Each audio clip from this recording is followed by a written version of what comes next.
Tu dia. Salam sejahtera Malaysia. Selamat pagi tuan-tuan dan puan-puan. Apa khabar? Apa khabar hampa kat sana? Saya harap hampa semua sihat-sihat lah no. Saya harap hampa semua dalam keadaan yang baik lah no. Okey. Awat aku gebang dalam bahasa utara ni. Bukan apa, rindu, kita rindu. Saya dulu pernah di Kedah. Jadi masih lagi lah boleh cakap sikit-sikit, tapi memang sudah keras lah tu lidah kan. Jadi apa cerita?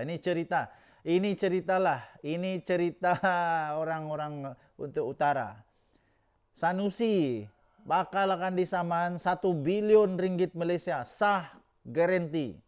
Saya sisipkan berita dia. Ini dia. Berita dia.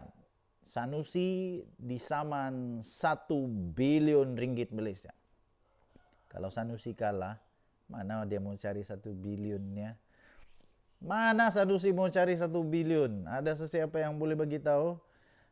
Saya pikir dia gadai tanah, dia gadai rumah, dia gadai kereta, siap dia gadai Tintin Milo dia, siap dia gadai dia punya semua, apa-apalah harta dia, kecuali dia paling kaya di Malaysia adalah mungkin 1 bilion. Nah, macam mana Sanusi mau cari ini? Tapi iyalah, ada orang komen saya, pas ni kaya raya, senang saya mau cari ratus juta kah, puluh juta kah, senang saya mau cari, dia kata. Saya gelak saja. Mungkin Anda tidak tahu nilai 1 bilion itu berapa banyak. Mungkin Anda tidak faham nilai 1 bilion itu berapa banyak. 1 bilion itu bukan 2 ringgit tau, bukan sekupang, 2 kupang, 3 kupang, bukan. Berbilion, 1 bilion itu banyak betul lah. Yang pasti Sanusi tidak akan mampu bayar. Saya jamin Sanusi tidak akan mampu bayar 1 bilion. Nah, DSAT akhirnya menuliskan di dalam laman rasmi mereka bakal saman Sanusi 1 bilion ringgit Malaysia. Memangkah sekarang ini pemimpin pembangkang ni memang suka kena saman agaknya? Betulkah orang ini suka kena saman? Lucu juga lah. Saya pun bengong juga sebenarnya. Kenapa ada orang ini suka kena saman? Kenapa ada orang ini suka fitnah, lepas tu kalah fitnah, lepas tu kena saman? Apa hal dengan orang ini? Kenapa lah cari hobi begini ni? Carilah hobi yang bagus sikit. Yang bukan mau kena saman. Carilah, janganlah cari hobi yang bakal kena saman. Aduh, banyak lagi hobi yang lain, hobi mancing kah, hobi makan nasi banyak-banyak kah, mukbang kah, jual bandel kah. Ada sudah hobi dulu, Sanusi ada hobi sudah dulu. Hobi dia karaoke di TikTok. Dia sudah ada hobi itu. Tapi entah tiba-tiba kembali semula ke jalan yang dulu dan kenalah pula sekarang bakal kena saman 1 bilion. Ini kalau dia kalah, segala-galanya musnah. Dia terpaksa letak jawatan, dia terpaksa jadi papa kedana, jadi bankrupt, jadi paling kesian di dunia dialah. Dia punya singkat kata, paling kesian di dunia Sanusi lah.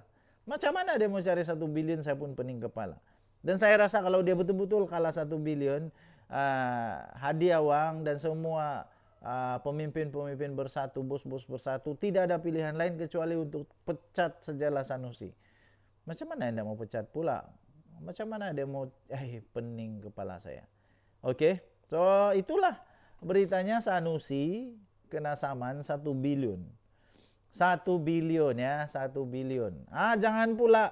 Jangan pula kata ini satu lagi permainan politik. Tidak ada kena-mengena. Paling pelik kalau ini tiba-tiba kata ini permainan politik Anwar Ibrahim. Hairan. Memang paling pelik di dunia kalau tiba-tiba saja nama Anwar pun terkait di sini. Aku hairan betul. Jangan pula lepas ni AI pula. Aduh, AI diam-diam. Artificial intelligence diam-diam di rumah makan kopi pula.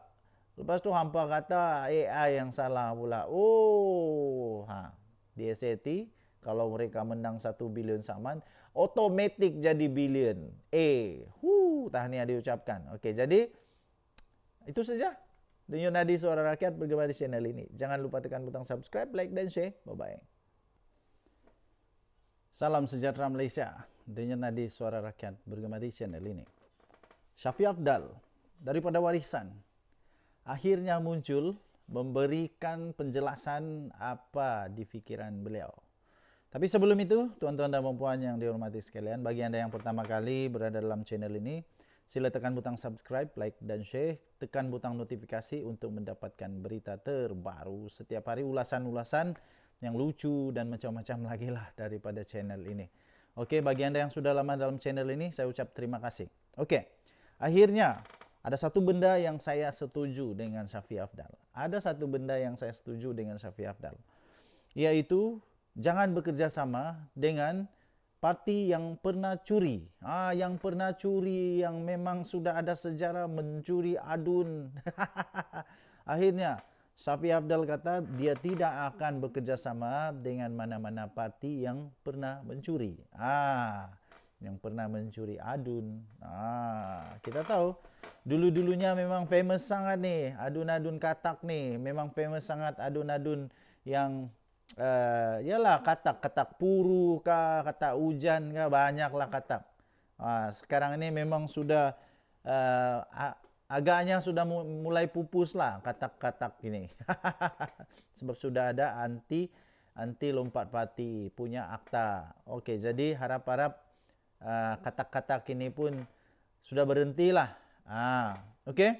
Jadi apapun, ada benda yang agak mengejutkan saya juga kerana dikatakan Shafie Apdal, Warisan dan Barisan Nasional menurut beberapa penganalisis tidak mustahil untuk boleh bekerja sama.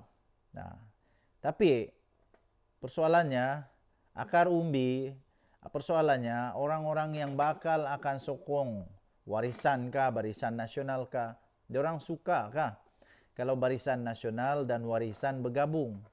Persoalan yang paling besar itulah. Diorang suka kalau mereka ini bergabung.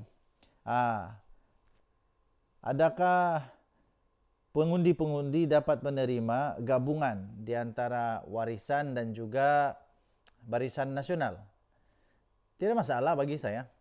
Tapi sekarang sentimen di negeri Sabah, sentimen pengundi negeri Sabah, mereka mahu supaya jadi macam Sarawak, iaitu tidak ada parti daripada Malaya.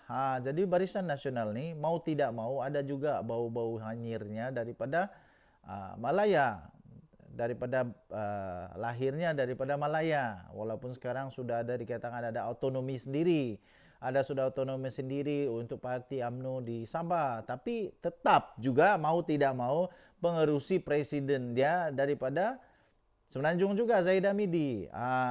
Jadi Shafie Apdal kata dia tidak akan bekerja sama dengan parti yang pernah mencuri. Saya pikir itu kita dapat dengan jelas lah dengan parti mana. Dan Bung Mokhtar pun pernah juga keluarkan dia punya statement bahawa dia tegas tidak akan bekerja sama dengan PJRS. Jadi sekarang ini seolah-olah kita boleh gambarkan lah, boleh agak sudah siapa kawan siapa, siapa lawan siapa. Jadi kalau Warisan bergabung dengan Barisan Nasional, saya fikir itu cukup kuat, memang kuat. Dan PJRS dalam masalah juga sebenarnya kalau Warisan bergabung dengan Barisan Nasional. Tapi ingat, PJRS bolehlah klaim selepas itu bahawa diorang ni parti lokal. Walaupun diorang ini adalah serpihan, adalah bekas daripada Bersatu. Tapi akhirnya jadi PJRS. Walaupun begitu, tapi mereka bolehlah klaim bahawa mereka adalah parti lokal. Jadi ada pilihan lah kepada pengundi sama ada mau undi parti lokal atau mau undi parti gabungan warisan dengan barisan. Kalau jadi begitulah. Oke, jadi Syafiee Afdal sudah pun akhirnya membuat keputusan bahwa beliau tidak akan bergabung dengan pencuri. Oke, saya setuju lah yang itu. Lebih baik janganlah bergabung, aduh. Denyut Nadi Suara Rakyat bergema di channel ini, tinggalkan komen Anda. Bye-bye.